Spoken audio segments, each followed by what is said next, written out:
আসসালামু আলাইকুম। এই যে মুরগির মাংস রান্না করেছি।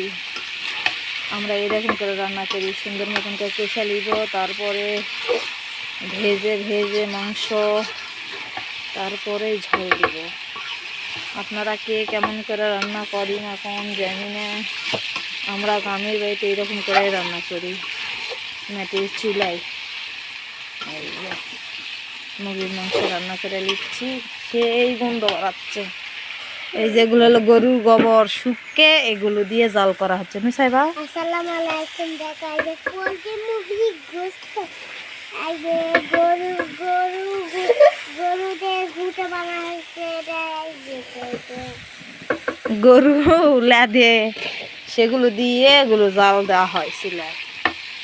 অনেক গরু গ্রামের বাড়ির খাটনি, অনেক কষ্টে গরু লালন পালন করা লাগে। হাঁস মুরগি বকরি সব কিছু, বকরি মানে ছাগল। আপনারা ভালো থাকেন। আল্লাহ হাফেজ। আল্লাহ হাফেজ।